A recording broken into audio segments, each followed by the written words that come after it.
Il y a un mot qui traverse des générations, qui soulève des montagnes et qui transforme des vies.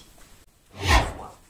Salut, moi c'est Grâce Melfi, alors bienvenue sur ma chaîne. Aujourd'hui, comme vous avez vu précédemment, nous allons parler de la foi. Et oui, je ne suis pas avec ma soeur aujourd'hui, mais très prochainement, elle sera avec moi pour une nouvelle vidéo. La foi, c'est faire confiance totalement en Dieu, même quand tout semble flou. La foi ne supprime pas les épreuves, mais elle change la manière de les traverser.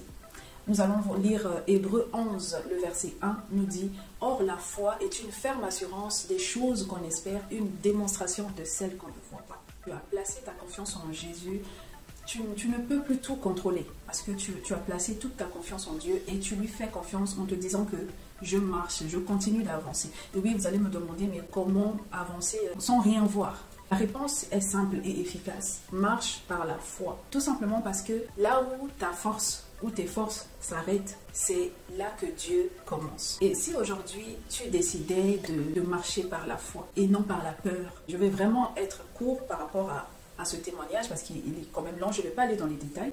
Je me souviens quand j'ai perdu ma fille, j'étais enceinte, je venais de me marier, je tombe enceinte et à 8 mois et 2 semaines, je perds l'enfant. Je sors de l'hôpital, en plus c'était par césarienne, donc j'avais perdu beaucoup de sang. J'étais méconnaissable, mais je sors de l'hôpital sans bébé et tu rentres dans le quartier, dans la maison et tout.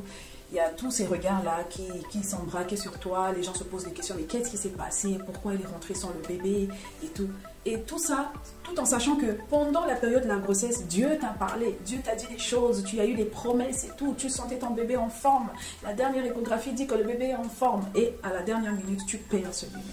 Et beaucoup se mettent dans la dépression. Je ne dirais pas que j'avais pas subi une petite dépression, mais si, mais c'était, je pourrais dire que c'est une dépression, mais qui était remplie de foi, qui était remplie d'assurance, tout simplement parce que malgré que j'avais perdu ce bébé, j'avais toujours confiance en Dieu.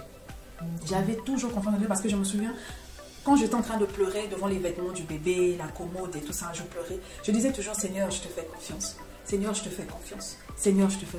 J'étais en larmes, mais il y avait cette phrase-là qui sortait de ma bouche. C'est même mon mari qui m'avait rappelé, ah, tu te souviens quand tu pleurais, il y avait cette phrase-là qui sortait. C'est pour dire que malgré les épreuves, il faut qu'on soit capable de garder la foi en Dieu. Parce qu'il faut juste se dire que, comme j'ai dit, la foi ne supprime pas les épreuves, mais ça change la manière de les traverser. Et c'est vrai que j'ai traversé une période assez difficile, mais je me suis en sortie. Parce que 3 mois après, j'ai eu une autre grossesse et j'ai porté le bébé cette fois-ci, toujours par la grâce de Dieu. Et c'est un témoignage pour dire à quelqu'un, peu importe ce que tu traverses, que ça soit très dur, ou tu as même l'impression que tu veux te donner la mort, crois en Dieu, continue à espérer. Et parce que tu as déjà confiance en Dieu, tu sais que lui, il va guider tes pas, tu sais que lui, il saura quoi faire par rapport à ta situation.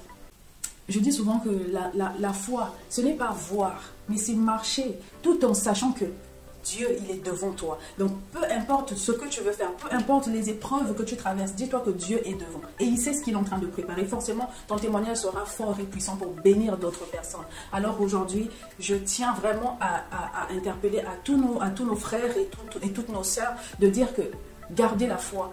Que votre foi soit stable, qu'elle ne stagne pas par rapport aux épreuves, que ta foi ne soit pas renversée, mais qu'elle reste fixe et solide en Jésus.